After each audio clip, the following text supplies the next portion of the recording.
Access to the Monte Zone will be granted shortly. Please stand by.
It's Friday.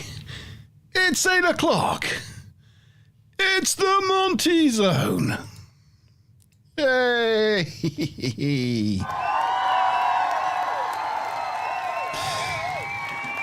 Good evening, everyone. Forgot my microphone was muted. Hey. Good evening, everyone. Bad stuff coming. We've just had some technical issues backstage, as is the way with the Vault channel.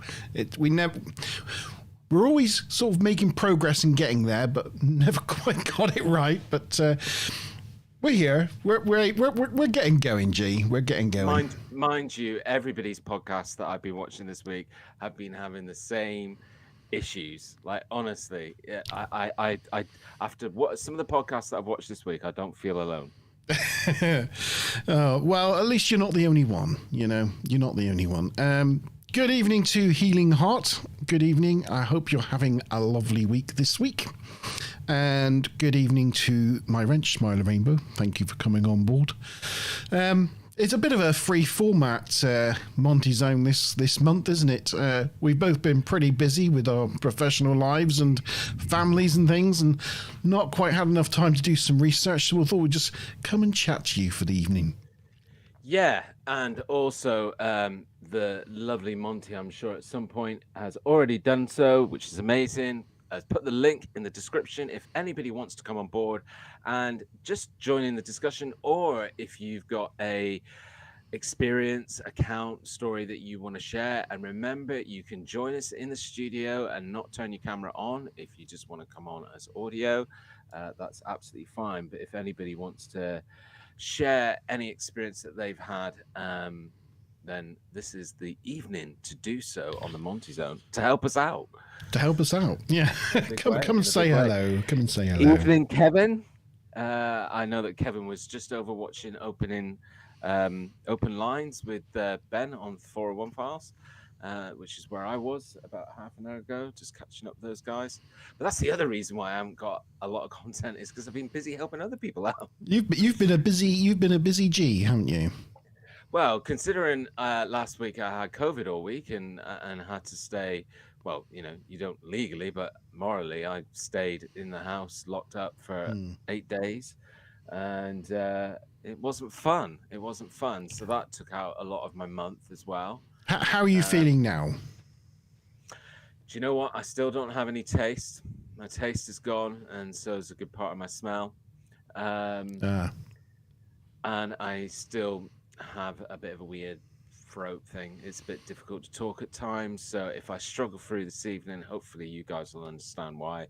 But I've managed to get through it, though. To be fair, I did the lives last week, and it's probably going to be, honestly, one of the hardest things that I've ever done is the live with Andy McGrath, and how utterly awful I felt.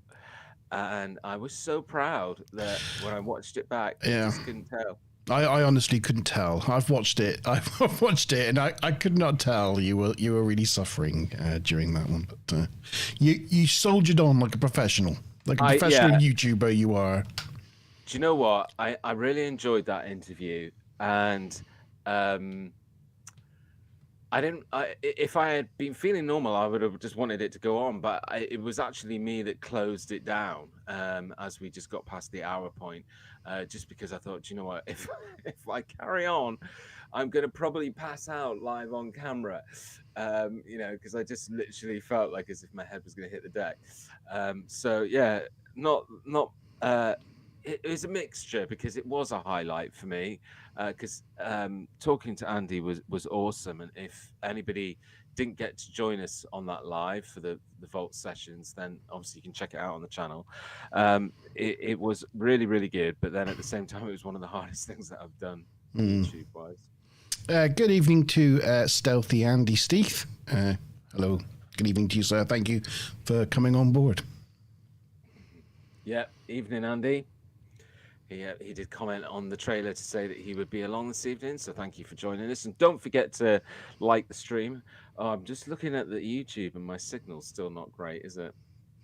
It's not great. Gee, I'm not going to lie. I'm not going to sugarcoat this. It's not fantastic, but we can hear you. That's the main thing. You're not just a Dalek-sounding blocky mess. So you're coming through loud and clear. That's the main thing.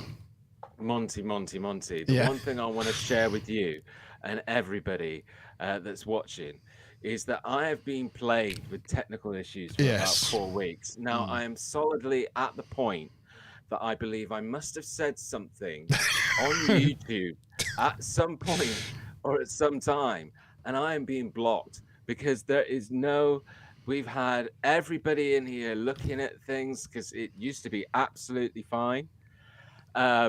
And we've had people in here looking at things, and nobody can work it out what is going on with my internet. No.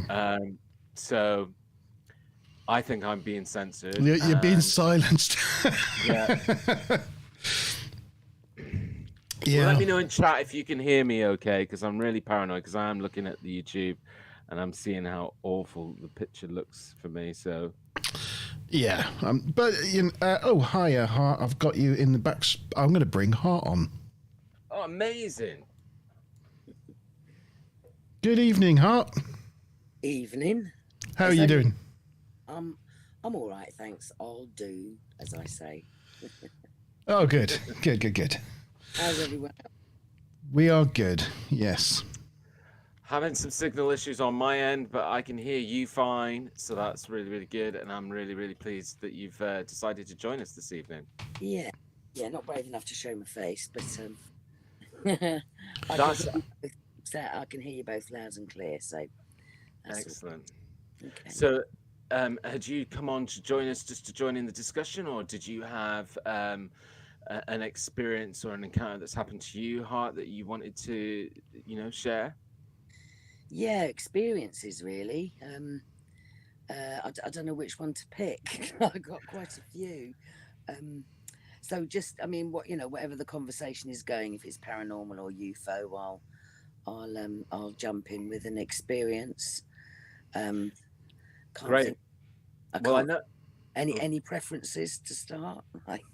Well, I mean, I know what Monte was going to be sharing with the audience tonight, and I've got some UFO stuff. So if you've got any experience or anything that's happened around, UFOs, Yeah. that would be amazing to hear. Yes, I can. One comes to mind immediately. It is linked to others, but shall I go ahead now?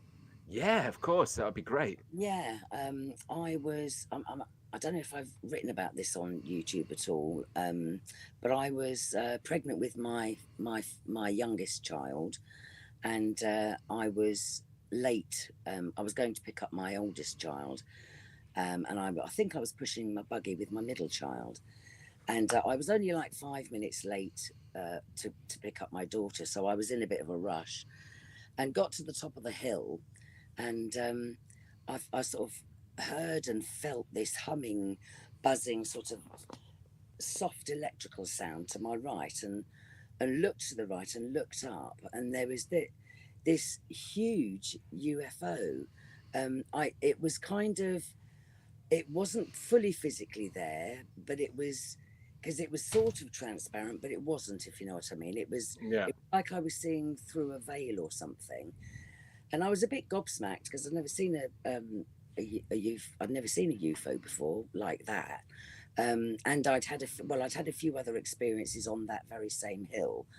But because I was late, I kind of looked at it. I was like, "That's amazing," and I stared at it, and but then it felt like 30 seconds. Because I knew I was late, I kind of rushed on, and as I rushed on, in like loads more UFOs were in the sky, like hundreds of them, but not physically there, kind of like I say, beyond, like behind a veil or something. They were all there, and right in the distance, over what must be East London, in that direction, there was this sort of dancing crystalline city, all fluorescent colours, and it was kind of moving, and I was just gobsmacked. But I have had a few experiences before, and I was late to pick up my daughter, so I rushed on, and when I got to the school, my friend was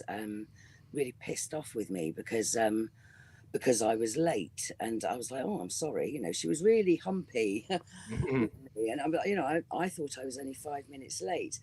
But later on, when we were having a cup of tea, I was like, "Why are you so pissed off with me? I was only 5 minutes late." And she said, Caroline, that's my name. "Caroline, you were an hour late." So I can't work that out. Like, I don't know what happened. That's all I can say. I can't imagine that I was standing there for an hour, heavily pregnant, just staring at the sky for an hour, because people drive up and down that road all the time. So yeah, I just can't really work out what happened. That's an amazing story. What I was going to ask, and sorry if you've already mentioned it, Hart, but what age were you when this happened? When was this? I was pregnant. That was 1980. Hang on a minute. Lily was born in 89. It was either, it was warmer, so it would have been 1989, probably at the beginning of March, April, May, June, maybe about March 1989, at a guess. Right. So, okay. So I'd have been, hang on, oh God, 1962, 72, 82, 3, 4, 5, 6, 7, 8. No, I was 27-ish. Right. What time of day was it then? It was just picking up time. It was about, if I was 5 minutes late, sort of, 3:30, somewhere between 3:30 and 4:45. Oh, picking up time from school. Yeah. Right. Yeah. Yeah. Broad daylight. Broad daylight. Yeah. Yeah. And actually, I will move on to another bit, because it is kind of linked, if that's okay with you guys. Yeah. Yeah. Fine. I was when the youngest daughter that I was pregnant with when she was around about 2, she started having the night terrors, you know, like some kids do. Mm. And Mhm. when I'd go into her, she'd be screaming and crying, and she'd say that the man, the man, and I was like, where? And she said, out the window. He jumped out the window, but the window was shut. Um, However, I just thought it was like, you know, terrible too, like the night terrors. Yeah. But years later, um, oh, I haven't described the man for years later, she heard me describing, you know, I said there was another incident on that hill. I saw this sort of very tall being in a classic sort of fedora hat with a long coat on, but he was exceedingly tall, and his face was all in shadow because his collar was up. It was like a Mac, you know, like a detective's Mac, Mm. Yeah. but it wasn't black. I wouldn't say it was a man in black or anything. It was sort of a beigey color, but dark. It was everything was dark. But he appeared behind a screen of what looked like water. It was like this square of water, and I was walking up the hill, and this thing appeared and started walking towards me. And when I sort of looked at him, and sort of, obviously I was surprised, it just sort of all disappeared into the pavement, with a sort of, with a whooshy watery sound.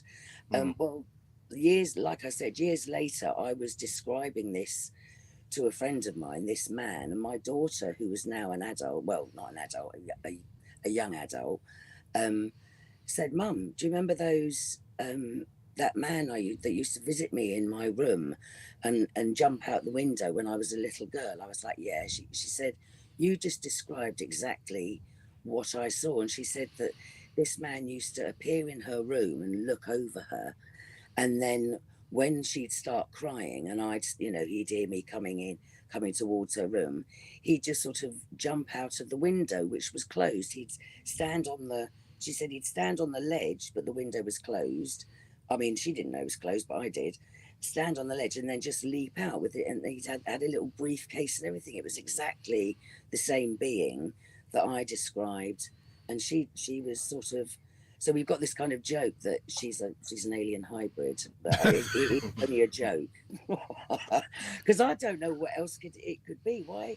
I don't know. I So, don't know. so the distance of time between your sighting and your experience of this man and this figure and your Yeah. daughter's, what was the time elapsed between that? Well, she was 2 when she first started seeing him. So 2 years. I can't remember. I know that I saw him within a few months of this UFO experience Mm. I had, but Well, can I just ask you a few questions about that? yeah, Because, you know, from what you've described to me, and I don't know how much you've processed this experience and looked into it and whether you've pursued any other options, like, you know, because you've already mentioned to us that it sounds like you kind of possibly had lost time.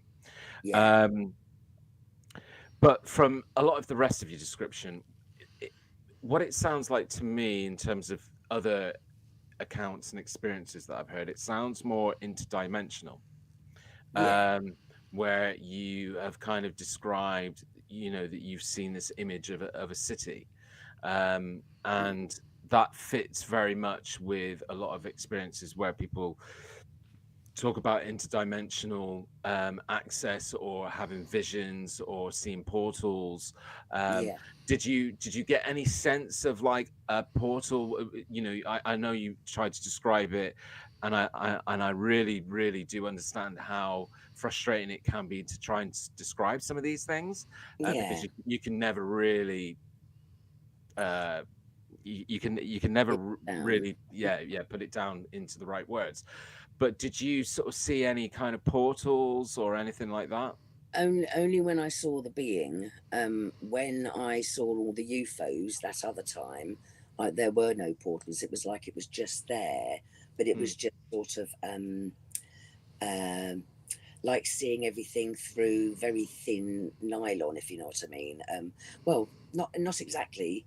The the thing was, the sky was clear, but the thing was slightly translucent and slightly glowing. And but the only portal I saw was when I saw that being, and like I say, it was like a watery square, like shimmery, watery, moving.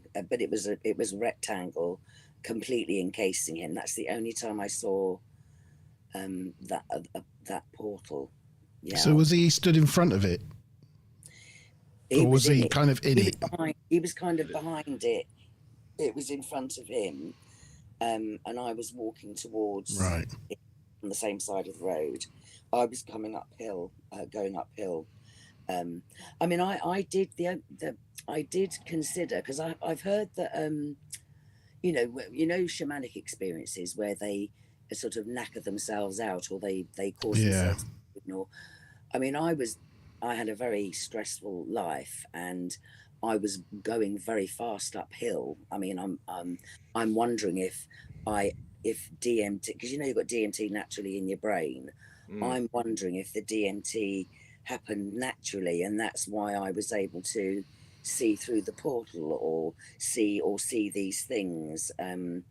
Yeah, I do wonder whether it was that. I just don't know for sure.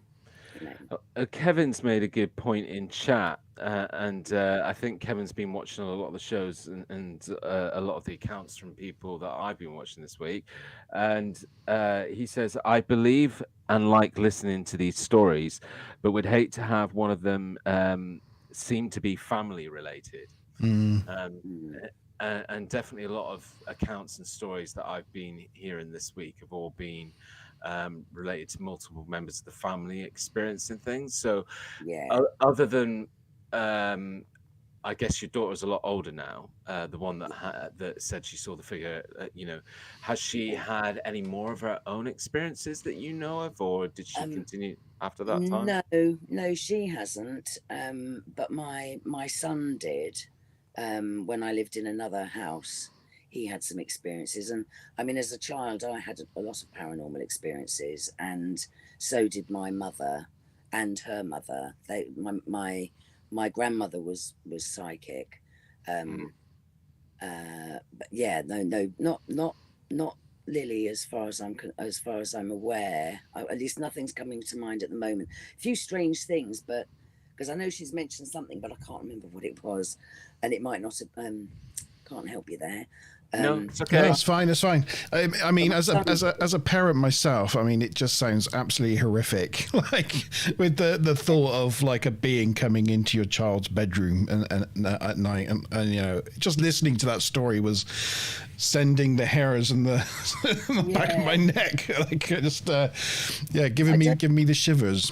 I didn't get the feeling that it was it intended any harm, but then I don't know. I mean, I have seen another being that I do think intended harm, but that was when I was a kid. That wasn't anything to do with my kids.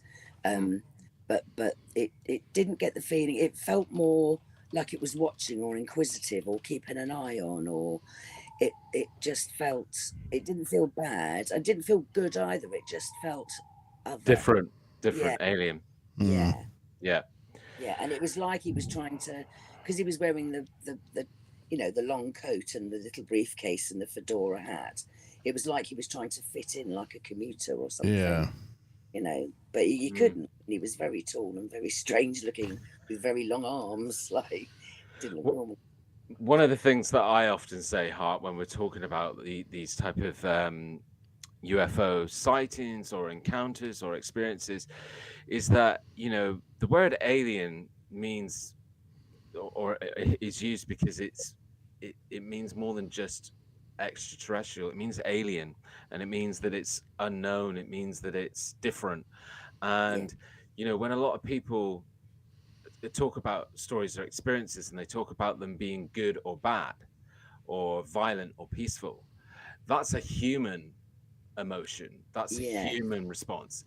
They're alien. They may not even think like that, and they may not have a terminology for what is good, what is bad. And so when people like yourself say I couldn't say whether they were benign or whether they were violent, I think that's a really good sign, because honestly, Mm. I think it's hard to attribute that. Yeah. Yeah. Yeah. So I just wanted to go back, and because you mentioned that this sighting that you had of the original UAP or UFO, and Yeah. then you saw multiple Yeah. you know, crafts in the sky, and then you say you saw this image, or got this glimpse of this city. This happened in a park, right? That was where it was happening. You were walking Yeah, through the over, park. I was coming over the hill, and there's a park to my right. I was on the pavement, and the park's to my right. It's an ancient sort of hill, and I Mm, actually tried dousing on that hill once. I mean, I'm no expert, but I think that it was where ley lines crossed. There were two ley lines. That's what I found with the dowsing rods. Whether there are two ley lines there or not, I mm, don't know. But I was, obviously I've looked into it a bit, and I wanted to know if this was where ley lines crossed, it was according to my dowsing rods. But that might, I know that dowsing rods are sometimes explained by, something inside, and so your muscles twitch, and I don't really know. I'd have to get a sort of a professional dowser to confirm that or not. So, right. so dowsing rods is where you've got those sort of like right-angled metal rods, Yeah. and you hold one in each hand, and you Yes. kind of step forward, and Yeah. when you meet something, they come together. Is that right? Yeah. I Or was go asking. apart?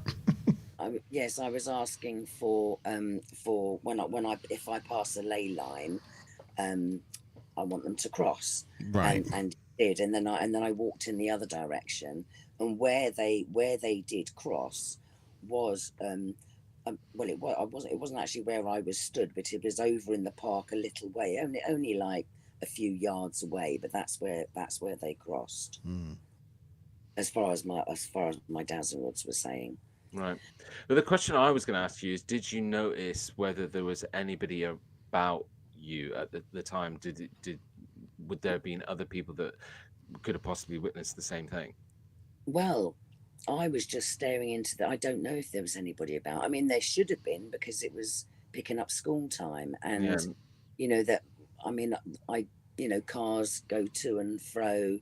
I just never noticed. It was like I felt like I was in a little pocket of just wow, and it was like everything went quiet around me. I didn't notice anybody else. I'm just surprised that nobody else noticed me, because if I was stood there for an hour, apparently, staring up into the sky and my son in the buggy as well. It was like, I don't get how somebody couldn't see me or say, Mhm. are you all right? Mm. Like, Yeah. you know, We're just going back to the guys in chat. Smiler has said, I don't find this story frightening. I think you can tell if a visitor is just curious. If anything was unkind, I feel another would step in to Mm. protect. yeah, And Kevin said, hope so, Smiler, but you do hear of people having bad experiences. I think it depends on what species of aliens they are. yeah, And I also think it depends on the individual as well. Yeah. yeah, One person's experience is a different, another person's different experience. So. yeah. But And, thank you for your comments, guys. and also from chat, quick shout out to Mickey.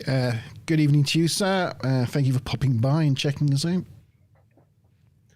So this is an amazing story, and I just want to. I've just got one more question that I want to ask, because this is the first time that we've spoke live, Yeah. Hart, and I'm getting the sense from things that you've said this evening, and comments that you've made on our channel in the past, that you are like quite sensitive, as in you have other paranormal experiences as well.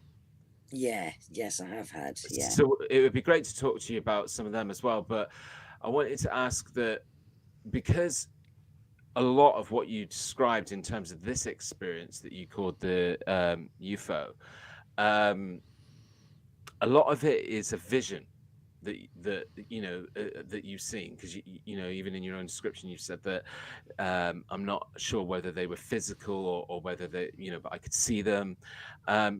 Yeah. Is there any part of you over the years that has maybe thought that this isn't ufology related, and maybe it's just another tap into that sensitive paranormal side? Yeah, it could be anything. I don't know. I don't know what it is.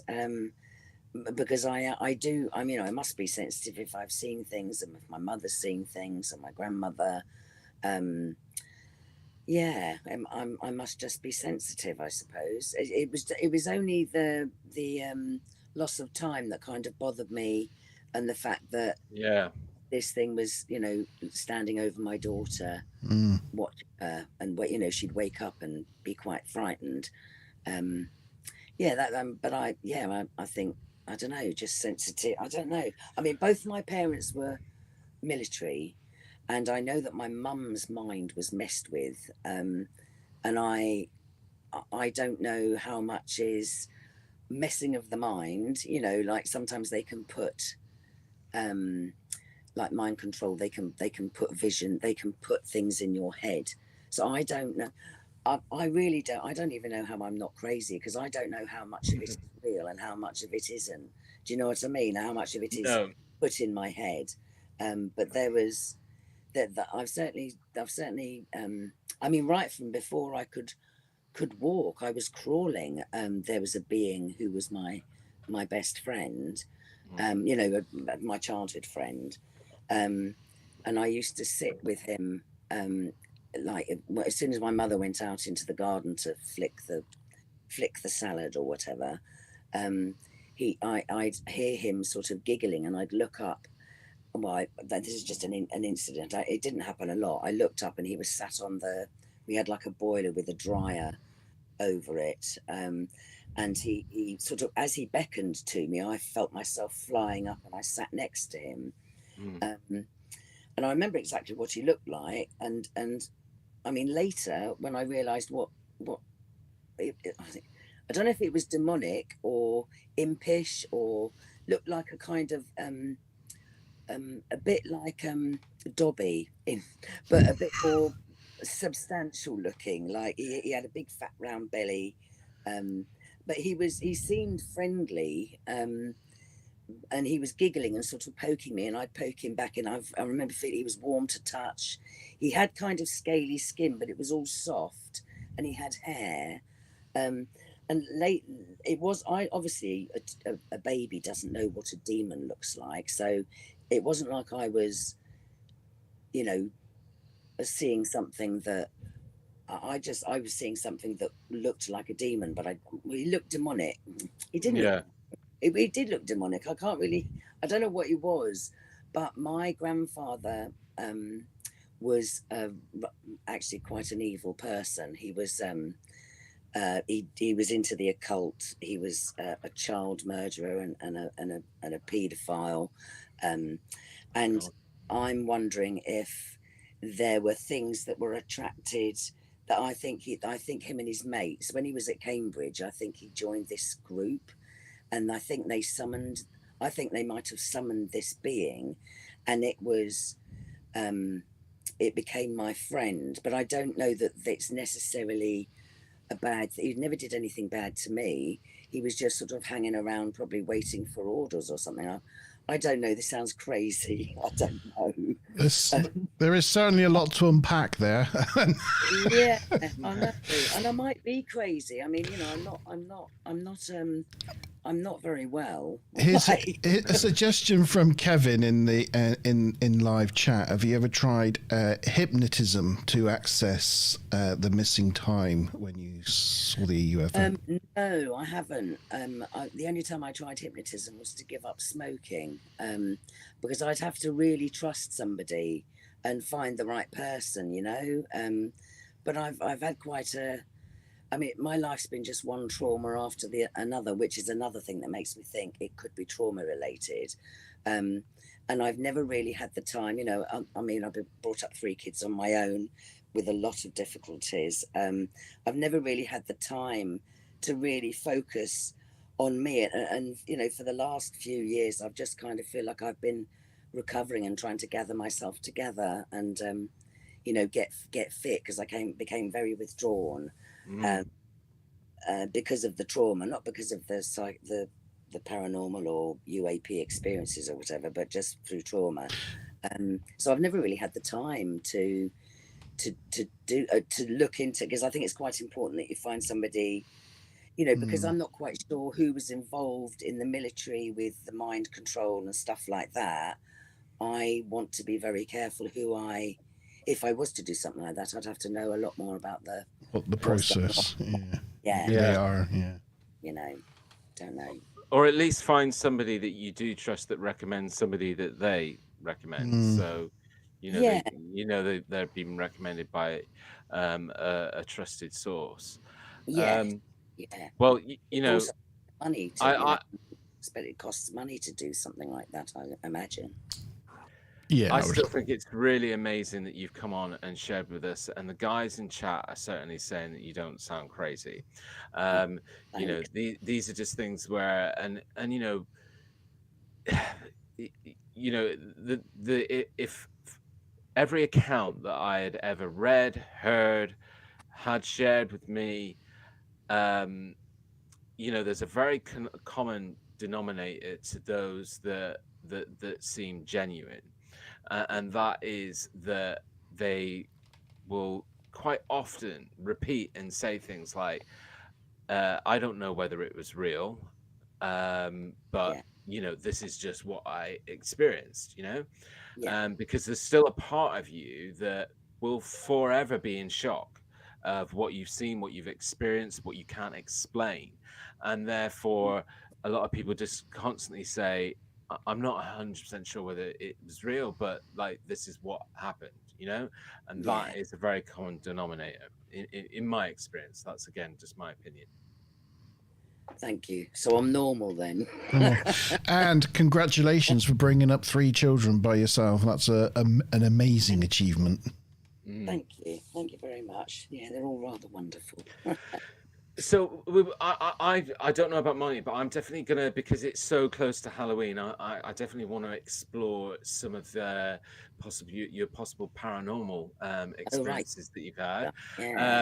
But just before we get into that, I just did forget to say at the top of the show, check out our merch that we're wearing. Well, we got our own T-shirts now. Yeah, we've got our own T-shirts.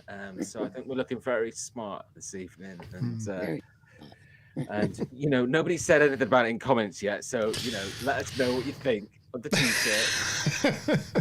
Yeah, they're nice. Okay, so Monte, do you want to carry on speaking to Hart and finding out some of the paranormal experiences and stories that Hart would be willing to share with us, or do you want to just cover something else and come back to Hart and we'll keep her in the studio? Are you all right to stay on, Hart? Yeah, I'll hang about. You hang about? Because I'm just gonna take us on a sideways journey for a minute, if that's all right, G. Yeah, that's absolutely fine. And to everybody in chat, if you want to join along, the same as Hart has, and come and speak to us, the link is in the chat and in the description to the studio. So please come along and join us. Over to you, Monte. Yeah, so the thing I'm going to talk about, and we will come back to Hart and her next stories in a bit, but this is just a topic I'm bringing to the show this evening, and I'm revisiting Egyptology. So I know we've talked about in the past, you know, some aspects of the pyramids and their uses and all that sort of thing.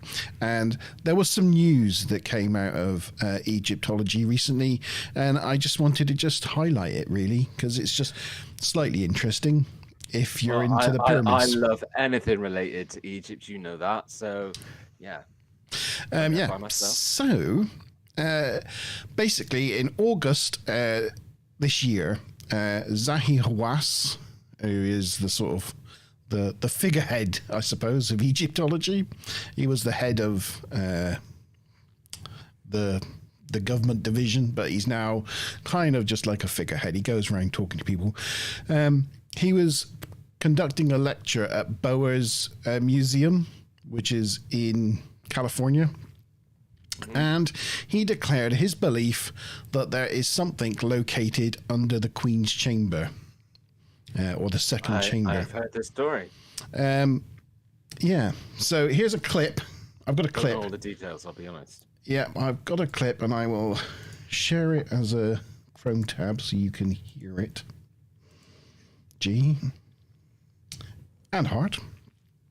So this is a clip of Hawass at Bowers Museum.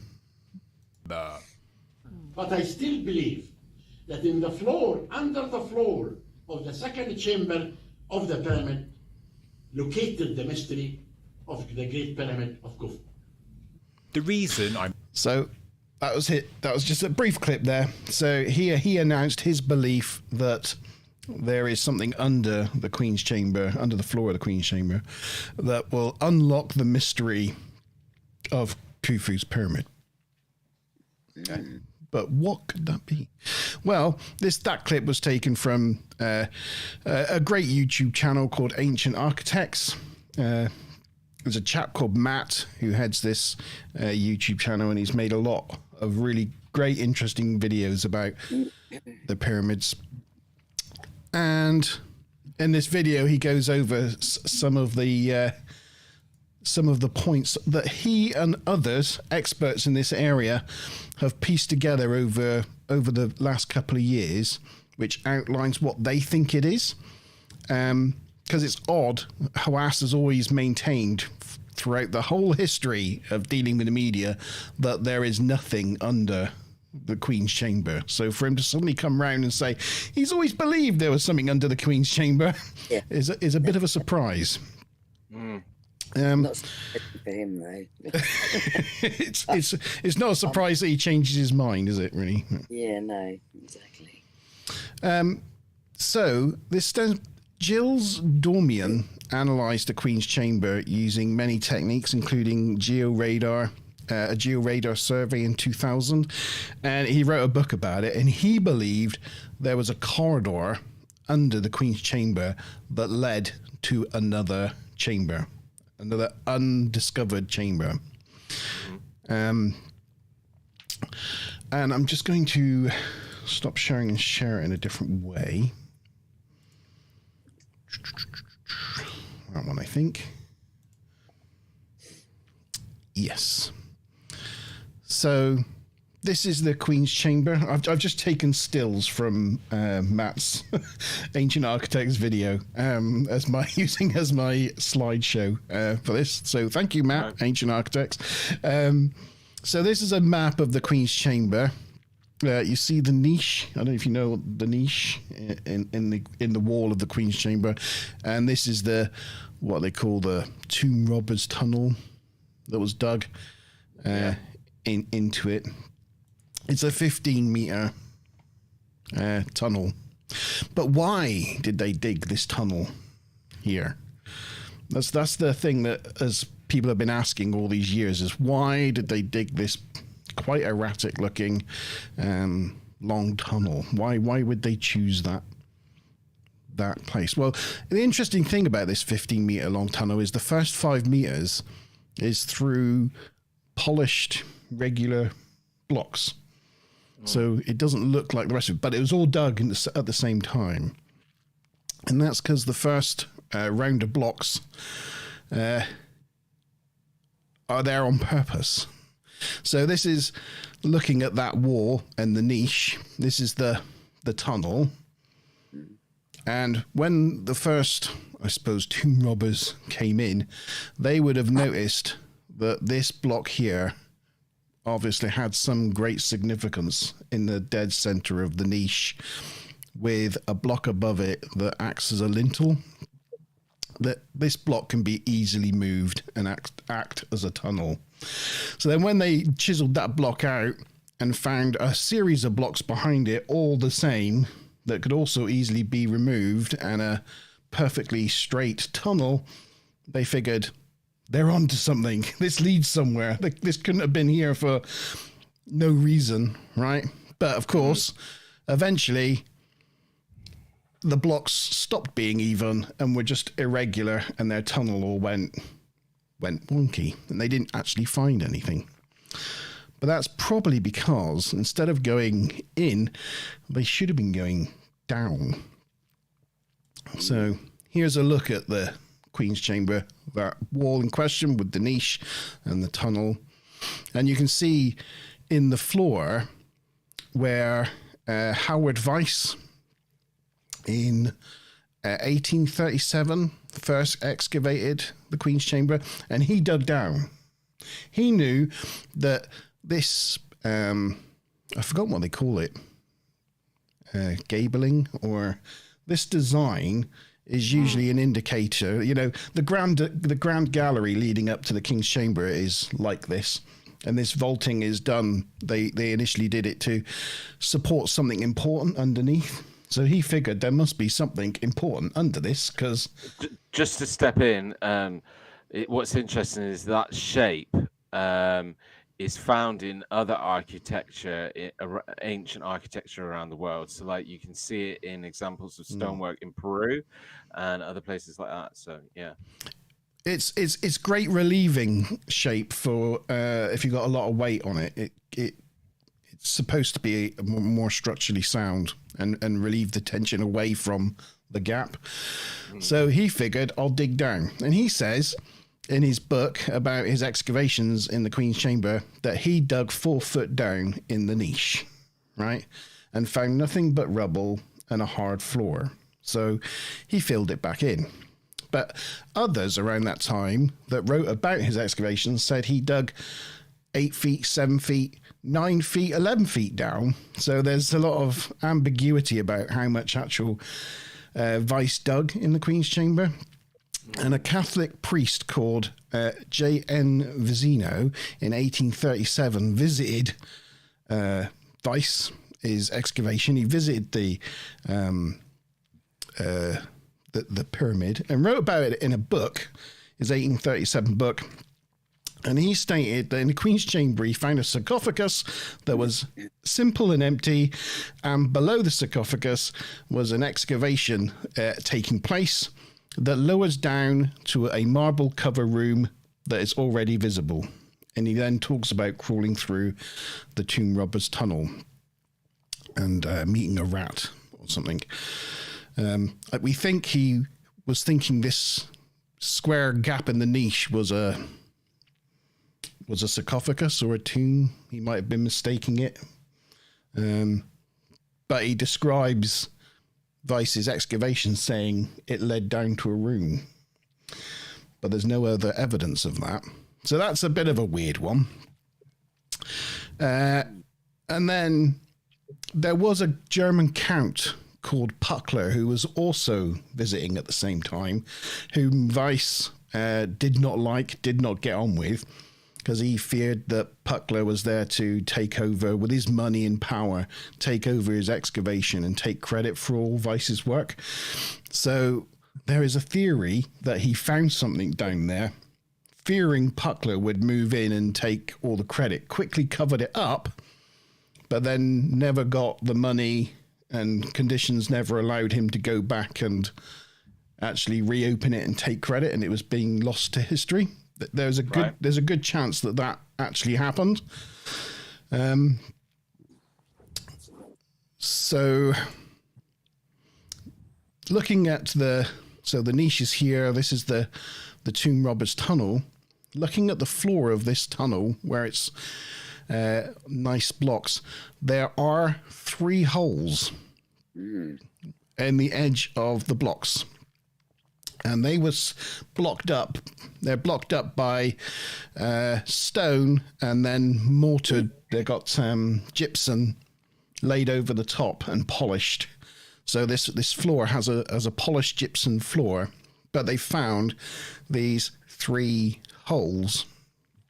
And what's his name? Dormian believes that this is the top of where ropes would go down to lift stones in place for a portcullis in the in a corridor below, a bit like what we see leading to the King's Chamber. There's also above these three holes in the floor, there is a huge monolith stone, a 20-ton block that supports this tunnel here as a lintel and is over exactly the same size as whatever this gap would be below. Wow. There's no other structural reason why there would be a 20-ton monolith in the pyramid at this point. It's very odd. Can I say something? Yeah, sure. I seem to remember some years ago watching Andrew Collins, and he was with other people and they were digging, and he reckoned he'd found this sort of tunnel leading to further under the pyramids, and he was actually banned from going there by Zoe Hawass, whatever his name is. Yeah, Zoe Hawass. Yeah, and Zoe Hawass was saying, no, there's nothing there, but Andrew Collins, I think he said he believed it was the sort of the ancient Egyptian sort of underworld, or their symbology of it or whatever. I just thought I'd check that in. It is exciting times. It is. This is looking inside that tunnel. That's one of those square holes that's now blocked up, but it looks to go an indeterminate amount down. Could go all the way down, Yeah. Also, looking at this is a diagram of the floor of the Queen's Chamber, and this isn't the floor that should have been there. It should have had a granite floor, but that was dug up in antiquity and removed. So this is the limestone floor that we see, and it's very irregular, and it's not the sort of regular shape, the polished floor that would have been expected. This is what was hidden underneath it, really. Well, if you consider other areas of that, Great Pyramid internally, the stonework is perfection. Yes. And it is like almost done by computer. It's that. Almost precise and really seemingly mathematical. So yeah, this is really odd. It's really haphazard. Kind of reminds me of like caves. I mean, they obviously they cut them out. So, but it's very organic, like more like caves. Like it just makes me wonder whether there were no real bodies found in the pyramids. But I wonder if they were doing, rituals where they would go to the underworld before they die, and that's why they built the things on top of the kings to ascend. I hope I'm making sense. Yeah, no, that makes sense. Yeah. I'm just wondering whether these places underworld were built for those kind of rituals, and maybe they covered it up because it was secret. I don't know. But if you imagine this floor as not being a floor but as being a ceiling, you can see a tunnel going across this way, having a slight change of direction, and then continuing on out that way. Yeah. See that? You can see it going across. You can see the tunnel going across the room. And this big stone here also has one of those square holes in it that has again been filled in and rendered off. They think that this had one more portcullis stone underneath it in the tunnel. So did Suarez get around to actually saying what he thought was underneath the... No, he just said that there's something important that's going to unlock the mystery of Khufu's pyramid under the Queen's Chamber. And everybody's been saying for years that there's a tunnel under there, and he said, no, there isn't. There's nothing there. And now he said, there's something there. Yeah. And this is what all the experts think's there. Is the limestone floor the bedrock of? Is that what's under all the sand in Egypt? Limestone floor. Is it something they brought in? Is that what's under the sand? I'm not sure. Limestone. I'm not sure. It's utterly hard for them to comment on that because the geology, because you're talking about 4,500 years ago, the geology could have significantly been different, and there could be elements that they're unaware about. So Anyway, yeah. so just to finish this off, this was roughly where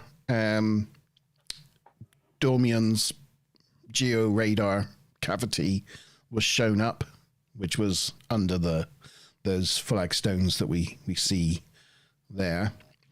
And he subsequently then drew a map of what he thinks it looks like. So this is the Queen's Chamber here, looking from the side-on view with the niche here. And these are the 3 holes in the tunnel that would have supported and they would have lowered the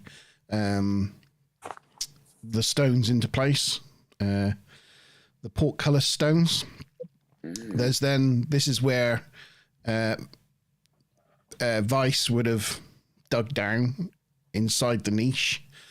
This is the last portcullis stone from that hole we see in the tunnel, and this is the speculative chamber that's never been found. Interesting. Very interesting. It was funny. I've only recently just gone back into researching a lot of stuff about the pyramids, just because I've been trying to research for a kind of package that I'm putting together about advanced ancient civilization theory. And it's just like the pyramids are like that kind of sort of Disneyland mystery. It doesn't matter how much time you spend reading about it, there's always something else to find out, and you could just keep going and keep going. I mean, I was watching this docu the other night about this. This happened, I think, about 4 or 5 years ago. Monte, you're probably aware of it, where they found that little tunnel, so they sent the camera down, and then they hit like just another stone that kind of blocked their way, and seemed to be covering the tunnel. And then they went down that further, and their explorations down there have kind of then even more cemented or solidified the theories that the pyramid was probably used as some sort of reactor, because they were talking about how it looks on a diagram, and you'd send the hydrogen this way and send this that way, and it would create like a reaction that would create energy and electricity, very much similar to what Tesla tried to devise. So yeah, you can just keep going and keep going with the whole Egypt thing, but this is really interesting. Also, a little interesting thing is, if this is the case, this is also where you see in the design here from above. Look, that's the slight change in direction that we see in the floor stones of the Queen's Chamber. But no, just out of interest, this is the north entrance to the Queen's Chamber, like all the other entrances in the Great Pyramid. So that would mean this is coming off to the east. So either it bends around and there's an entrance somewhere inside to one of the existing tunnels that we don't know about, or this goes straight like all the other entrances, and there's an entrance hidden on the east side of the Great Pyramid somewhere that nobody's ever found. But the interesting thing about that is the Bent Pyramid also has 2 chambers, a top one and a bottom one, and has an east entrance tunnel to one and a north entrance tunnel to the other one. When you say the Bent Pyramid, are you talking about the Saqqara? Yes. Right. Yeah. That is an extremely interesting pyramid.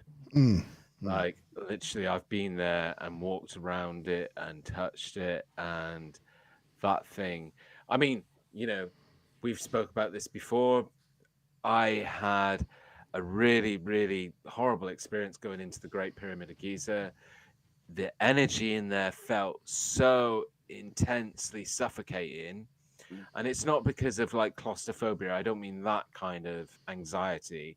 I mean, like, it just felt like something was pushing my head together, and it felt like all of a sudden a cold had just hit me, and I'd lost my hearing, and oh, it was horrible. The head pressure in there was horrible, and I took like quite a few photographs and had quite a lot of orbs come up on the photograph, and I just have this really, really strong feeling that there was like strange energy in that building, and I got that same sense walking around the outskirts of the Saqqara pyramid.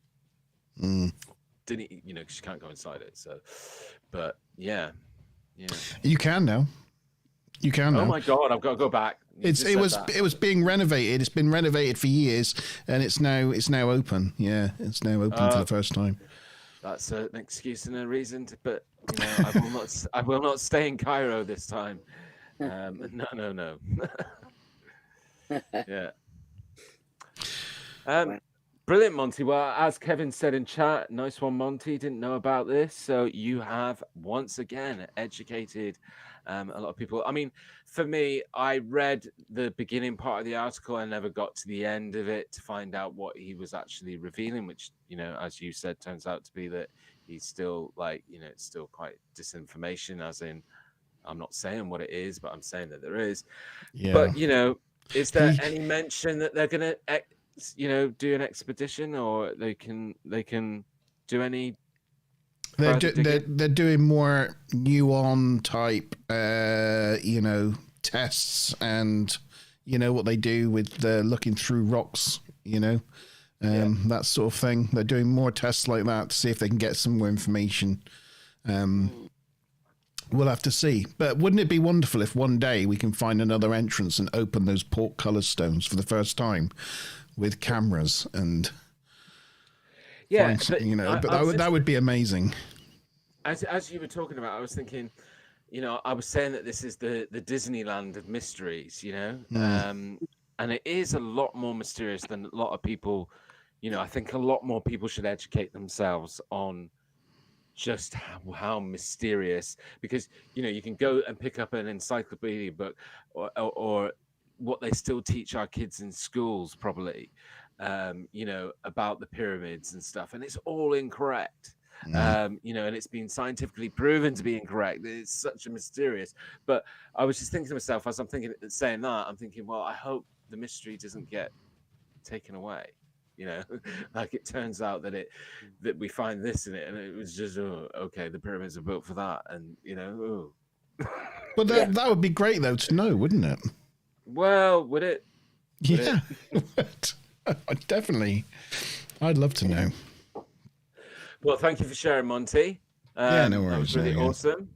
And now I think we should go back to our guest, who has been, you know, kindly waiting. Yeah, sorry, I go off with us. No, I think Hart enjoyed that as well. Did you not? Yeah, I did. Yeah, very interesting. Excellent. Can't wait to hear more about that. Like, you know, what they do find. So we're just around the corner from Halloween. So, but I think you were mentioning earlier on, or at least giving some suggestion that you'd had some paranormal experiences. Hart, is that correct? Yes. Yeah. Two immediately come to mind, actually. Well, no, three actually. I was, you know, obviously because of quite a few things that have happened, I was very foolish. I was about 15 or 16 or something, and I tried this automatic writing thing, and I was kneeling in front of the bunk bed, and something got hold of my hair and pulled me back onto the bottom bunk, and I was just freaked out. This was in a house in Felpham, in West Sussex. That was just in that house. There was other things that happened as well. I was 16, so I was allowed to smoke, and my sister was 15 and she wasn't allowed to smoke. But we were in the bathroom. I was in the bathroom with her because she wanted to smoke, And obviously, you know, mum and dad could smell smoke, so she wanted me in there so that if they could smell it, I could say, "Oh, it's me smoking in the bathroom." So we were smoking in the bathroom. She was in the bath, and we lived in a very old house. There was sort of an old latch door that was the bathroom door. Well, all the doors were latch doors, but it didn't have a latch. It had lost its latch. It had a kind of a lion's face with a funny old brass spring that you'd pick on the outside anyway. So in order to open the door, you'd pick the spring up and pull the door open. But on the other side, it was a latch. Anyway, we didn't hear Dad. We didn't hear Dad coming to the room, but we'd heard the spring being. We were just in the bathroom. She was smoking, we heard the spring being picked up, and the door was really violently shook. And I sort of panicked and said, "It's all right, Dad. It's only me. Me and Mandy were in the bathroom." And Mandy gave me her cigarette, and I immediately opened the door with a cigarette in my fingers so we could see it was me smoking. And there was nobody there. There was nobody there. But I sort of, well, I say nobody there. There was this sort of, I glimpsed a shadowy, tall thing, but it immediately went. I didn't really see anything. You know, it was one of those things. Did I see that? No, I didn't see anything. But there was nothing there. But when I turned, I turned back into the bathroom and said to my sister, "There's nobody there." She looked straight in my face and said, she sort of pushed me away and said that she saw these sort of lizardy eyes, which is a bit freaky. I don't know if that's paranormal or if that's again UFO. It's like you say, it's hard to tell the difference. But I'm wondering, you know, if I, you know, stupidly, because I was doing that automatic writing, if I invited something myself. But I'll tell you a nicer story. Can I just ask one thing before you go on to another story? Could you clarify what automatic writing is? I was just kneeling in front of the bed when I had my eyes shut and I had some paper in front of me, and I'm left-handed. I was holding a pen, and I just was relaxing, and I don't even remember I wrote anything, to be honest. It was just I was attacked from behind. It was my head was grabbed and I was pulled back onto the bed, and I freaked out and ran out of the room. Right. So I don't even writing anything. So automatic writing is you're sat with a piece of paper and a pen and you try to clear your head of everything and relax and just be in the moment, and then... Well, I was inviting something to come and talk through the writing. Right. And I don't remember writing anything, but I do remember being attacked. Right. So, I mean, obviously, automatic writing is, you know, a very popular technique with mediums. So, had that been something that you'd had interactions with, or felt you were a medium? No, I was just trying things. I was just trying things just to see, because I mean, obviously, I've had paranormal, a lot of weird experiences throughout, and I've probably heard of automatic writing. I mean, my mum might have even talked about it. I don't know. It was just something I thought I'd try. I can barely write with my eyes open, Mickey. Yeah, no, Mickey. That's Mickey's suggesting in live chat that we try it live. You know, Monte and G Star try automatic writing live. No, I don't think so. I Yeah. think you have to be very careful. Yeah, I mean, that's why I asked, because, you know, trying to do automatic writing is almost, you know, up there with, you know, trying to play around with the Ouija board. And if you don't know what you're doing, it can be quite risky. So what age were you when you were doing this? 15. 15. Yeah, 15, yeah. Yeah. So at this time, and you were doing this alone, so it's not something that you would do with friends for a giggle, or I was just doing it alone because I'd had an experience in that room. I wanted to find out what it was that was. I was trying to contact what it was that had visited me in that room. I wanted to know if it was good or bad, or I just wanted to. I should have done some protection. I was only 15. I didn't really know what I was doing, Just but yeah, I'd had this experience in that room, which I can talk about if you want. yeah. So Yes, you said, please. Yeah, go on. yeah, go on. Yeah, I probably weeks before then, I had gone. My sister was away because we shared that room, for a while anyway. She was away, and I was sort of sleeping in the top. My bunk was the top bunk, and it was an ordinary night. There was nothing scary about it at all, and it was quite late, and I heard my parents coming up to go to bed, and in that house, like I said, there were these latched doors, and there was quite a big gap between the bottom of the door and the floor, so you could see if there was a light on outside or not. And I heard my parents coming up the stairs, and the light was still on, and they went in their room, and the light was still on, and everything seemed really normal. And it was like maybe I was drifting off to sleep. That's the only thing I can I might have been drifting off to sleep, but I do remember then the light going off, because you could actually see it in my room. And immediately that the light went off, I heard this sort of shuffling. We around the house there was lots of gravel, and it heard like somebody was walking around the house. And to be honest, I thought it was just somebody walking around the house. They were lost, or because there was gravel in the next door neighbour's house as well.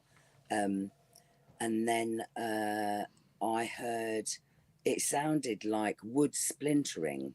So I immediately thought that somebody was trying to break into the house, because it like a crowbar. It sounded like a crowbar was being wedged into the window downstairs below my bedroom, because my bedroom was above the lounge, and that somebody was actually trying to break in. So because my bedroom window was open and I was on the top bunk, I just sort of peeked over to see if I could actually see anybody. And as soon as my eyes got to where there should have been somebody, all the noises stopped. And so I was like, oh, that's weird. And I went to lie down again. And as soon as my eyes were away from it, it started up again. So, and I just felt a shudder, and I felt really like there was nobody there. So this is strange. And then I heard the footsteps moving away from my window and going round the house. And then I heard the back door being kicked in really loud. And I just remember feeling really surprised that my parents couldn't hear that, because they'd only literally just turned their light off and gone to sleep. So how could they not hear that? So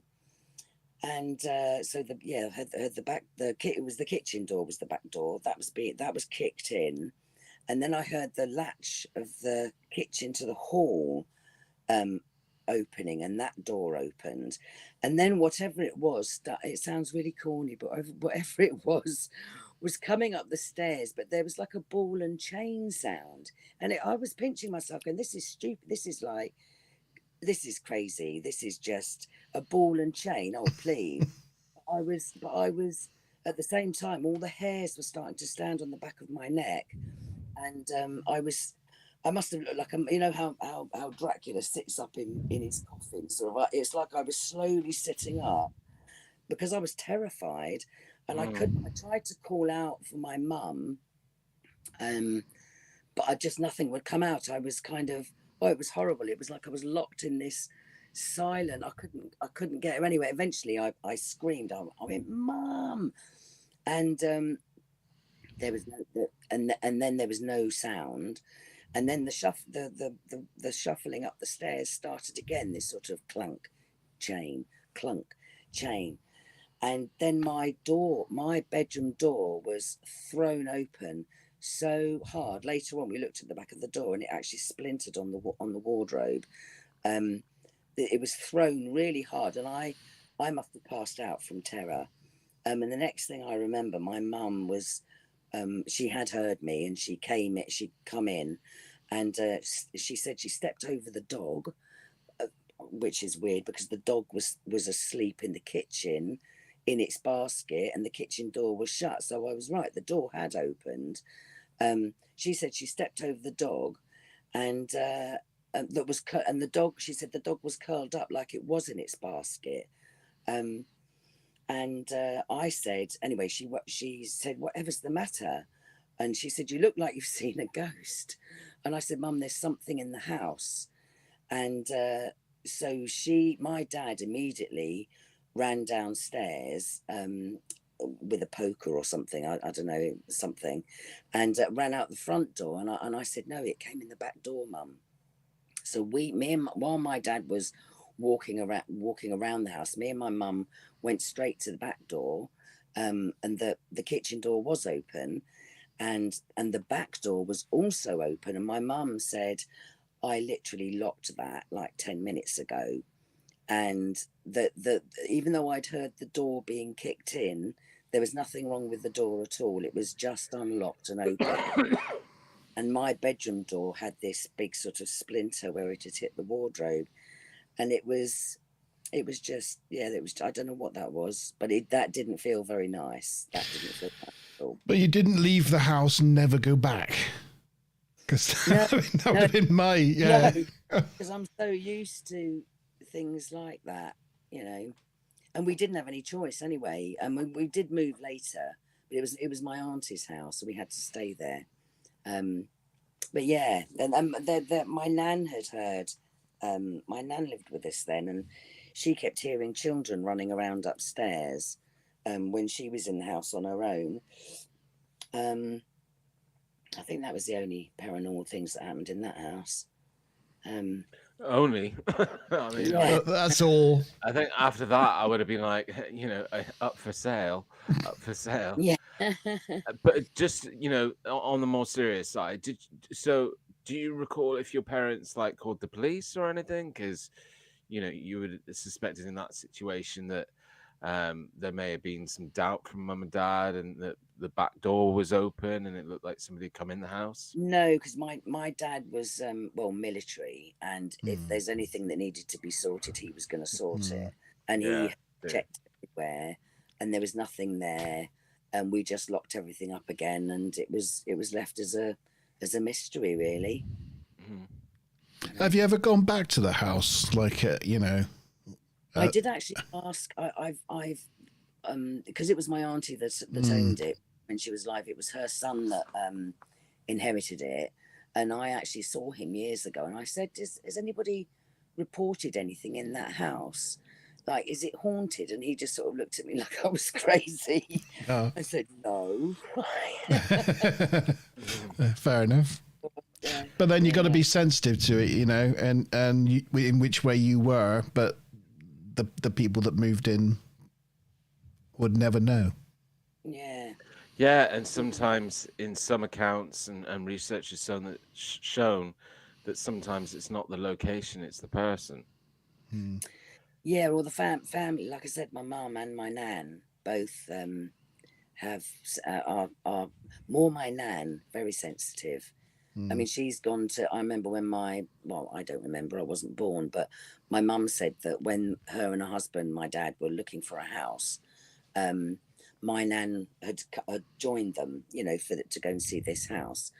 And when they stopped at the house, my nan was like, had a look of horror on her face, and it was like, oh, not that house. And she'd never been there before. And Mum, she said, she refused to go in. She said, please don't get that house. I'm not going in there. Something awful's in there. And so my obviously my mum and my dad were due to visit the house, so they went in there, but my nan stayed in the car. And later on, my mum said, well, you know, my nan realised that she must have lived in it in a previous life, or something horrible happened in that house. That's what she said. There was a lot of blood, and so my mum said, well, what was the inside of you tell me what the inside of the house was like. And apparently my nan described everything, where the layout of the house and where the fireplace was, and she just described the house that my mum, you know, obviously the decor was different, but she described where everything was in the house. So yeah, you know, I do think that it was my nan. Yeah, I think they're probably just sensitive. Yeah, I think you're right. Sounds like it's really relevant for your family, but I'm sure that's given a few people that are watching the Halloween heebie-jeebies, and it made the hairs on my arms start give me goosebumps. I mean, I was going to say to everybody in chat, if you don't want to come and join us in the studio, but you've had a similar experience, then please let us know in chat, or let us know what you think of Hart's experience. But I mean, you know, with that and what you started off this evening with, Hart, it's been, you know, like, I'm jealous, you know, because some really great, you know, great experiences to be able I'm to not talk about. jealous. I am not jealous at all. Not jealous of the second one. Maybe the first one. No, none of it. No. But I mean, I do have other things, but I don't want to hog the airwaves. Well, no, I mean, because we're always here, so you can share it with us, you know, in the future. Yeah. Okay. Yeah. You can save it for next month. Yeah. G, have you got something to share? Yeah, well, I was just going to share. Well, I did mention on the trailer, didn't I, that one of the things that I was going to aim to do was, instead of showing you guys a UFO, because I thought this was kind of quite interesting, to let you listen to a UFO. Oh yeah, I remember saying that. Yeah. Yeah. So let me just try and get the video up, and then what I'll do first. Sorry? Somebody recorded. How do you get a sound of a UFO? Well, that's the thing. This is I came across it. Let me just 2 seconds. Let me just try and find. That's if his internet connection can cope with sharing a thing. We'll see. He might have to put an extra hamster on the wheel. Yeah. Keep taking the mic, thank you. I'll pull the cable a little tighter to, you know. Well, we're gonna start doing it together, right? You know, that's why you bought that sound desk. Yeah. So we can go off of your internet eventually, and then I can just put all the blame onto you. Good, yeah. As it should be. Yeah, exactly. Sorry, 2 seconds. Just trying to find my folder where I've got the. There we go. Okay, just before you play it, Monty, don't play anything yet. I'm just going to give you guys a bit of background. I'm not going to read all of this, just the things that I think really set the tone. So it was a misty and very cold, in the early morning hours of March 17th, 1981. Oh, wow. Yeah, as Sergeant Russell Yoakum of St. Helens, Oregon, Police Department drove on patrol on Highway 30 west of Columbia River, St. Helens, in a small mill town about 20 miles northwest of Portland. At 4:03 a.m., Yoakum's attention was drawn to a bright light that was moving upriver, easterly toward the Portland airport 20 miles away. Aircraft passed over here regularly on their way to the airport, but this light was extraordinarily bright, lighting up the river like daylight. Yoakum was immediately convinced that the light was not from an aircraft. He radioed headquarters and drove on to St. Helens to look at the light from the county courthouse on the banks of the Columbia River, which afforded a clear view. Other law enforcement officers, Ricky Cade and Tom McCartney of the Oregon State Police and a few citizens met Yoakum at the county courthouse. By this time, Yoakum was in radio contact with Donald Askins, who bore the CB handle Lucky 13. Askins, who was located in a house across the river in Washington State in Ridgefield, southeast of St. Helens.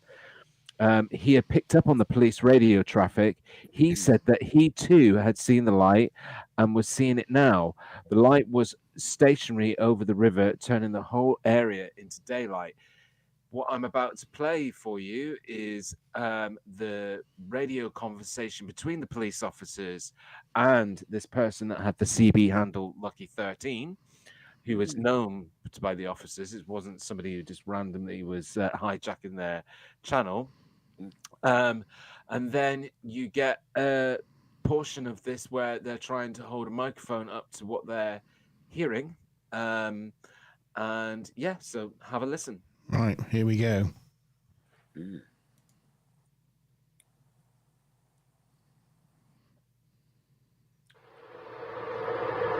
Lucky. So we got a tape recorder sitting there by a radio whenever you're ready. We'll keep her running. If it starts up again, just key up and we'll record a little bit.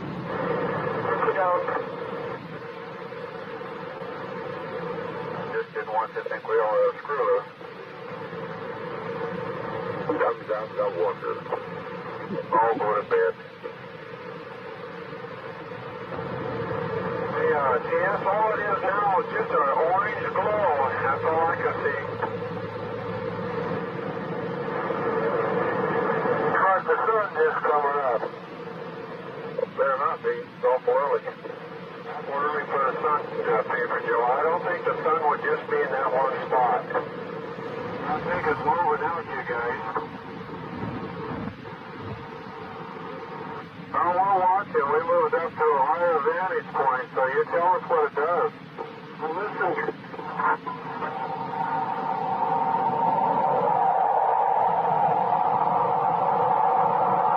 Sounds like it's revving up its engines.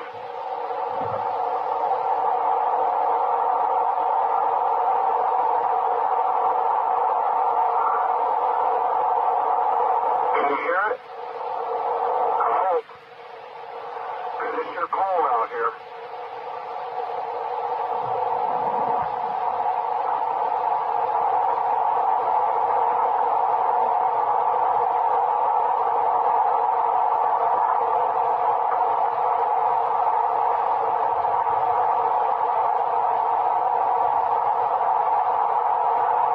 I hope you're taping this, you guys.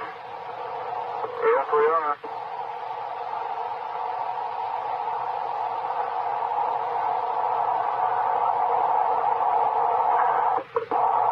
Sounds like to me a power plant diesel motor and a screeching noise in between it there, or with it. Okay, we're listening. 4:29 a.m. That's for the record. Oh, There you go. After the light powered down, one officer heard it quietly humming for another 40 minutes. The officers did something else. Monte got rid of the video, sorry. oh, sorry. That's all right. Oh, well, when I heard that, I was like, well, the UFO I saw didn't sound anything like that. But then you said heard it quietly humming after when it powered down, and I would say there was a sort of humming that went on with this. That was the sort of it's a kind of electrical soft humming. Yeah. Well, it's a really interesting account on a number of fronts, really. Yeah. One, that it involves police officers, and so, people from a professional background, be it military, be it police, they've got a lot more credibility as eyewitnesses because of their training. But then also, it's not like somebody, this is 1981, so it's not like anybody could have just gone, let's get the mobile phone out. Even camcorders were rare in those days. So they just were able to get a recording of it. I myself have obviously pulled that footage out and tried to do the best sort of audio analysis that I can of it. Have you got a link to it? Andy was wondering in live chat. Have you got a link that I can post to it? Yeah, I can WhatsApp you the link. 2 seconds. And Okay. yeah, hold on.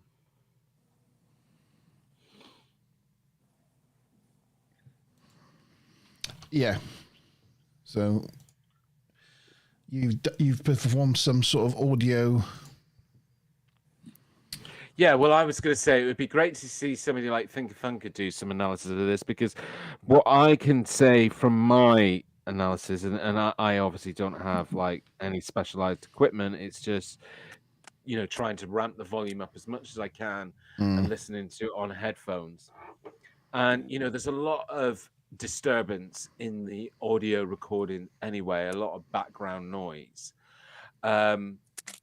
But given how loud the background noise is, and then how loud that noise comes into the audio spectrum, given that what we're meant to believe from what the eyewitnesses are accounting, that it is above them, but it's not right on top of them, it's some distance away, that noise is an impressive high sound. But I mean, for those of you that follow ufology, I mean, I would say it's probably very much more common in people's accounts and sightings of UAPs and UFOs and USOs that there's no noise involved.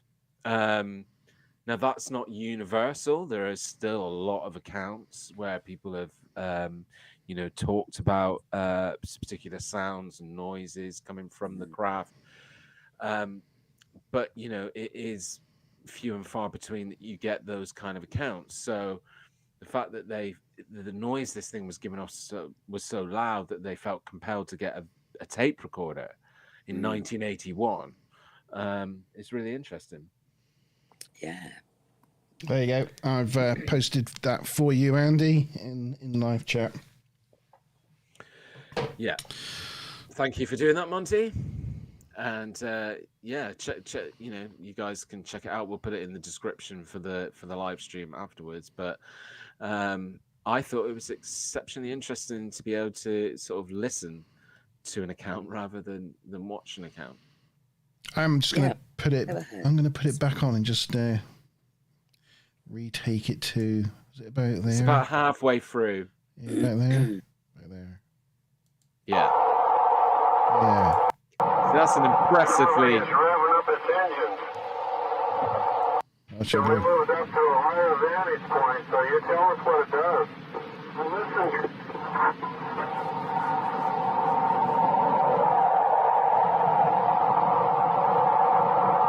Sounds like it's revving up its engines.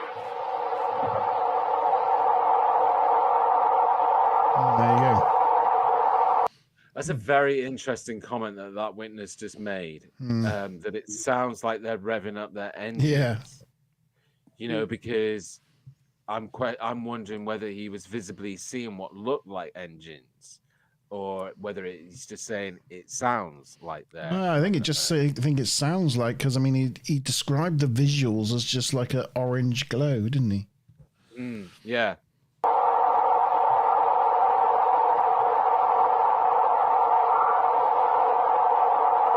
Can you hear it?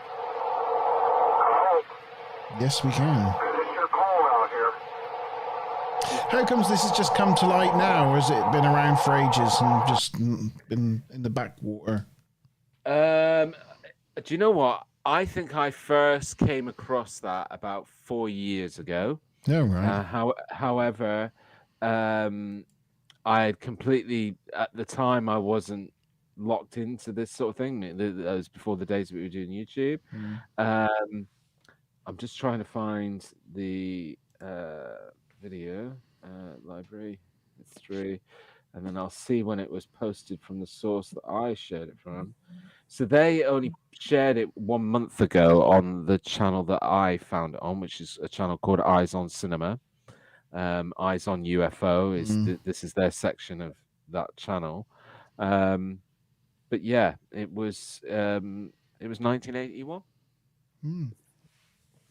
Wow. A long time ago as well. But Yeah. you know, there's a lot of things that happened around that time. That so one of the what is one of the key incidents that happened around 1981 Um, in ufology? Smile a Rainbow was born. No, so basically it's Rendlesham Forest, and one Oh. one of the one of the similarities, I mean, in different countries, right? But one of the similarities between this audio that I'm listening to and a lot of the descriptions, if you go and do some research on the Rendlesham Forest incident and take in what is said by a lot of the both civilian and military witnesses, is that it was at times a strong ball of light, and it also had a significant noise to it that was a lot of people were complaining that it was making their head hurt. So yeah, I mean, that's definitely something that interests me in terms of the comparison around sort of same time frame.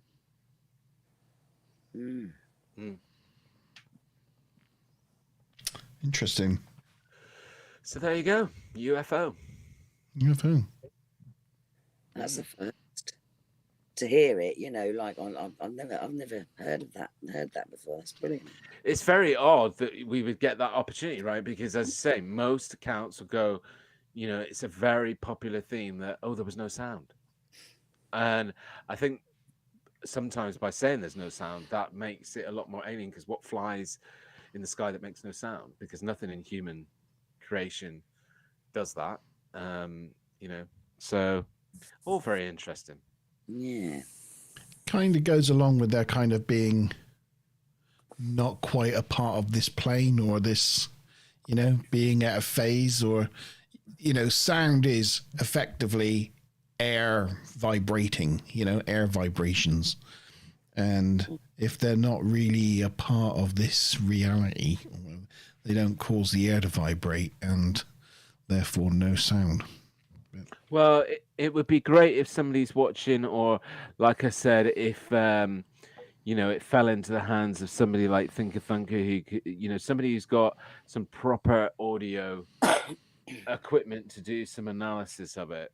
That would be definitely interesting to see, because some equipment exists now that really does allow us to be able to say, is this a real sound? Can we compare it to another sound? Because, you know, you can bring all up on, and it doesn't matter what quality the recording is either. This equipment, you know, some of the up to date equipment is so incredibly good that it can just, you know, eat through that.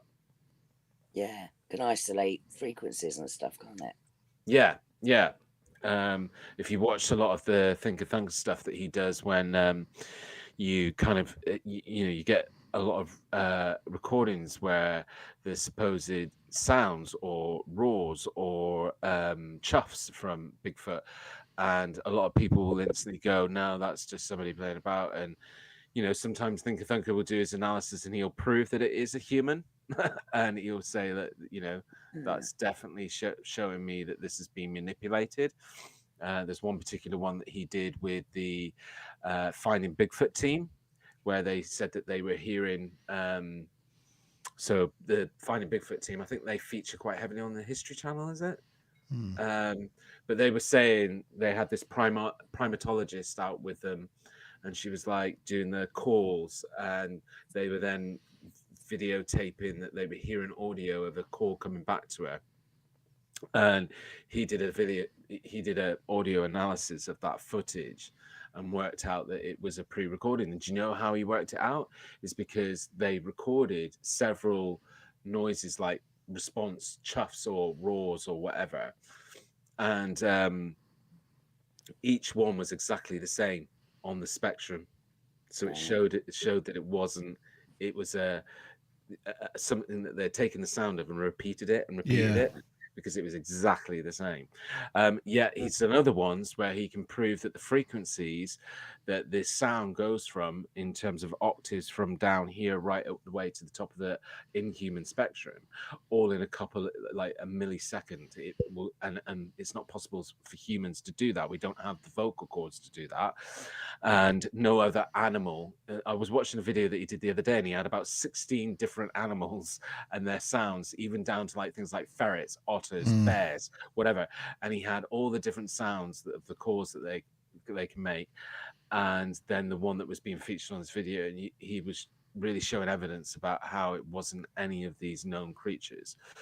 However, for me, that didn't prove that it was Bigfoot, because I said to him, I put a comment on his channel saying, it's interesting that you say that it doesn't compare to any other animal sound, but have you compared it to any man-made sounds? You know, because for me, if you're going to do a full, you know, you've got to compare it against, and I have seen him do that in the past. It's just on this particular video he didn't do it, and I thought, I think you need to go further. But anyway, so there is stuff out there that I'm sure somebody could take that videotape that's got better equipment than I, and do something interesting with it and see if they can find anything out about it. Yeah. Can you not send it to Thinker? Well, yeah, I might do, because he might, you know, he has done a couple of things where he stepped off of the whole Bigfoot Sasquatch kind of track, as all people in the different fields of paranormal do sometimes. So yeah, I might try and send it to him. I'm still part of their Facebook group, so maybe I'll share it there. Cool. Well, report back on whether you get anywhere. I will do. Yeah. Do you want to look at some video footage now of a UFO? Do it. Yeah. Okay. This is some footage that I found. Let me again just try and give you some background to it. Well, actually, I think it comes up on the video, but I think it was filmed in Puerto Rico in April of 2013. I'm just going to remove that other video from the studio. And let's bring this one up. Ooh, your camera's frozen. It's probably because I'm trying to do something. You're doing things. You can't go doing things. Should be. The location? Aguadilla, Puerto Rico. The U.S. Customs and Border Patrol. Puerto Rico. That's U.S. territory, isn't it, in the Caribbean? South America, yeah. Yeah. Took off for a routine mission. Shortly afterwards, they saw a strange light coming towards them. Taken off guard, the pilot immediately turns on the thermal imaging camera. The $1 million camera mounted on the plane immediately picked up the culprit. A metallic sphere, chafing the air, as it moves at an incredible speed. Then, as if the plot playing itself a cliché, the object headed over to the ocean. Let's zoom in and get a clear understanding of what's going on in here. We can see here that the object splashes down and disappears under the water for a split second. It completely and utterly disappeared. Did it actually splash down, or did it just blink out of existence? Yeah, it's weird, isn't it? It's really interesting footage. And then, something bizarre happens. The object reemerges, but it's split into two. Let's watch it in slow motion. Out here, so 2 good shoots. We're showing 2 good shoots in the air here from Monte. Roger that, I see the, I got the splash, one splash. After staying in the air for some time, the object suddenly disappeared, never to be spotted again. When experts reviewed the footage, they found out that the thermal signatures of the object doesn't match with anything that we know of. Oh. Yeah. I've just been talking a lot recently and discussing with various different people about USOs and the fact that more and more accounts of UFOs are involving both air and water. You know, we've in the last 12 months featured so many examples that are really interesting. I mean, that one on that beach that came out of the water, and it is something that I'm a big advocate that there's something that we don't understand going on in the oceans, considering like 80% of them we still haven't explored fully. Yeah, best place to hide. Yeah, exactly. And but I just thought, again, it's from a really credible source, because I can't remember who they said it was pilots that were filming it.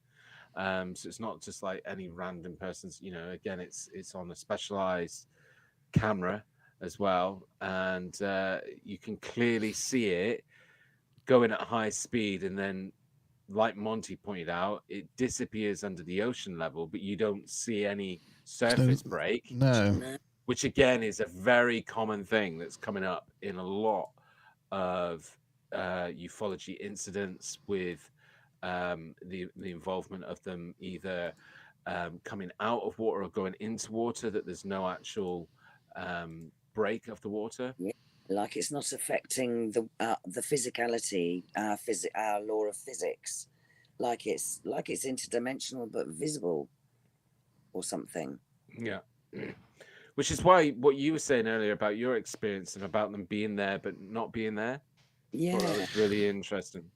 Yeah, well, it would also explain how they travel. They say, in order to travel that far, they die inside. I mean, I don't think they follow our law of physics. Well, there's a strong party of believers that this is down to, you connect the dots in the world of ufology. And, Bob Lazar talks about his experience at Area 51 and explains that the craft that he was working on, it was all to do with gravity and how gravity was being manipulated. And if gravity is being manipulated, then it does breach our known physics, and it would explain things like being able to go from one density, like in the water, to not in the water and not notice any difference.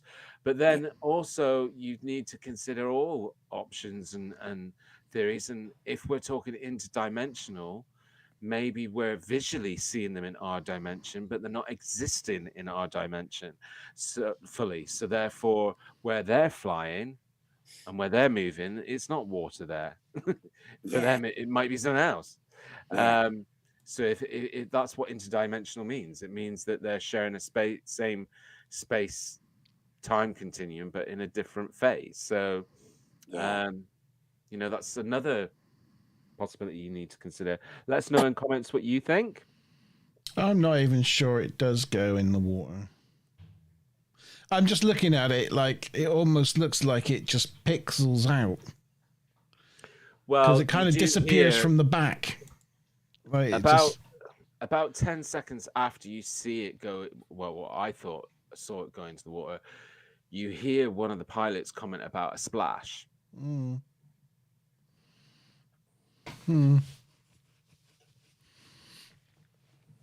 it looks weird.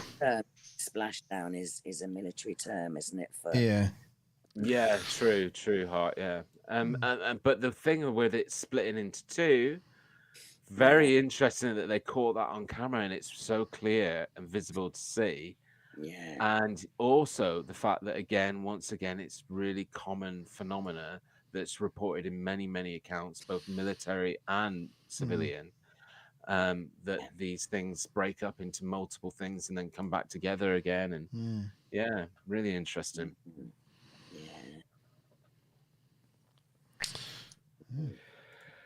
Well, there you go, folks. I delivered on my promise. I have one last thing. Just it's not paranormal, but it's in my news section of things that I come across. I love things about the James Webb Telescope because it's our best means at the moment we have of finding extraterrestrial life on other planets.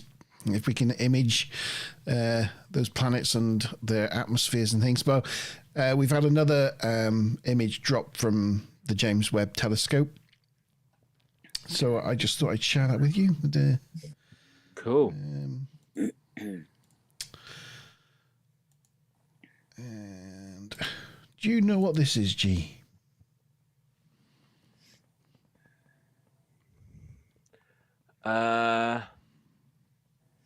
Is that Alpha Centauri? No, I'll put you out of your misery. It's the Eagle Nebula. That's Right. what that is. It's the Never heard of it. It's the Eagle. It's the Eagle Nebula, and the Eagle Nebula is famous because in the middle of the Eagle Nebula, there's a famous structure called the Pillars of Creation. I don't know if you can see that bit there in the middle. Yeah. And Hubble took pictures of the Pillars of Creation, and it became a very famous Hubble image. But I was just putting some context into where the Pillars of Creation are and what it looks like. It's the centerpiece of the Eagle Nebula. Anyway, I've already done the reveal, but here is here is the Hubble, the original Hubble picture of the Pillars of Creation. The famous, the famous picture. And are they what they look like if you get up close, or is this other other frequencies? Do they use other frequencies to see what's there? If you know what I mean. Yeah. So the Hubble image is of normal light, of what we would see. It's processed. It's colorized and processed in such a way to make it look beautiful, but it should be a representation of what you would see. Am I right in thinking, though, just to help with what Hart was asking, is that we're looking at that from very far away? If we actually were able to travel to there and got closer, it wouldn't look like brown gas. If you got up this close, it probably would. I mean, it looks quite red from out here, but it probably would look similar like that. The colors mean different things, so I think they're different gases, as you say, and the red ones is dust. And the dust is reflecting stars inside, which is why you get this like yellow hue coming off of it. And I think the blue out here is a lot of hydrogen floating about, so that looks blue. But that's kind of what it looks like. This image is Webb's Mir telescope image. So this is a brand new one from the Webb telescope, and this is the medium infrared Mir. So it's not fully infrared, so this is not what you'd see. This is an infrared image, and you can see a lot more detail in this than you can from the Hubble one. So just take, for example, this area, this black hair area here. In the original Hubble image, it's this area here, and you can see like 2 stars there, 2 stars there, a couple over here. But in this area, you can see about 4 to 6 stars. And in the medium infrared, in this area, we can see, well, probably 30, 40, 50 or more stars. So you can see there's a lot more information, and we can see a lot more stars because basically near medium infrared, we can see through the dust and see the things below it. It's a bit like taking an X-ray. So that's what we're seeing here. But then we go from Webb's near infrared, medium infrared to near full infrared, and that reveals a lot more. So that's Hubble, that's James Webb Telescope's near infrared, and the interesting things it sees are these red areas in the tips of the pillars. So the pillars are shooting out this way because there are massive star formations inside. So these are like what they call stellar nurseries, where there's a lot of brand new stars all bursting to life, and that's what these red stars are, and these big red areas. So there's like literally thousands of stars all being born inside that dark cloud there right now, and that's why it looks bright red. So yeah, so that's from stunning medium infrared to near infrared. And likewise, when we take what Hubble could do to what the James Webb Telescope can do, you can see the difference. Yeah. Go back to that other one, the one above. Yeah. No, that one. Yeah. So go back to the Hubble version of it. No, these are both. This is both James Webb. This is both James Webb. This is medium infrared to full infrared. The medium infrared looks like a horror film. It does. I was going to say, that looks like a horror film, and then the next one over looks like a Christmas card. Yes, it does, doesn't it? Yeah. Like, oh, it's Christmas, everybody! It's okay. Don't a horror worry. movie. Yeah. But the amount of detail that James Webb can produce is just amazing. The one thing you'll notice from this that we always see in James Webb Telescope pictures, you always see galaxies in the background, but this area of space is just so clogged with dust that not even JWST can see past it and see the galaxies in the background. All it can see is the stars in this area, and there are a lot of them. There are a lot of stars in this one little speck of the galaxy. It's incredible how many stars there are. So yeah, great. Thank you so much. The latest image from JWST. The latest. I did have some. I'll save it for next time. I came across some really good footage and photographs from Mars, where they've spotted a UAP on Mars and got it captured on film. Really? Yeah. So don't want to share that this evening, but it really is something that's close to my heart because of the analysis that I've done of some of the Mars photography. And when you sit there for hours and hours reviewing it and zooming in, you see so many weird things in the skyline. And we featured it on this show before, or I did on one of the G-Star Vaults. So I'll share that next time. Cool. And Kevin, yes, I did see the asteroid moving experiment by NASA. Basically, NASA fired a probe, smashed a probe into an asteroid to see if they could deflect the asteroid. I mean, we're talking a minuscule amount. But over a period of time, that can make a big difference to an orbit of an asteroid. And if we find early enough that there's this asteroid that's heading towards us, if we can hit it with a few things early enough and deflect it on its course, we can send it on a different trajectory. And it proved it can work. It did change. I think it worked a lot better than they thought it was going to as well, didn't it? Yes. Like 3 times better or something. Yeah, which goes to show that they don't fully understand what these asteroids are made up internally. What their structure's like. Because yes, it was very successful. Yeah, it's very heartening.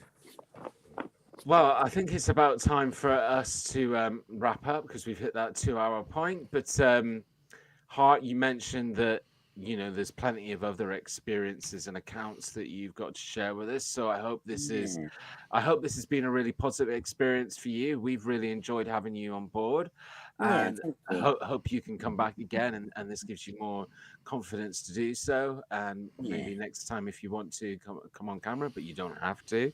But no, it's. I think everybody that's with us on live chat enjoyed your accounts that you shared with us and got really moved by both of them.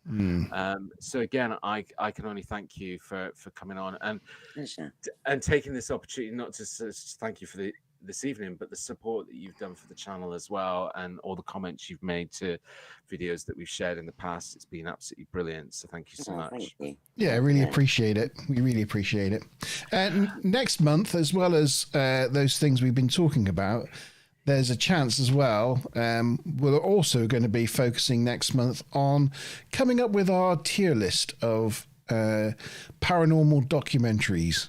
Going through the top paranormal documentaries and ranking them in order of the ones we think are worthy and the ones we think are trash.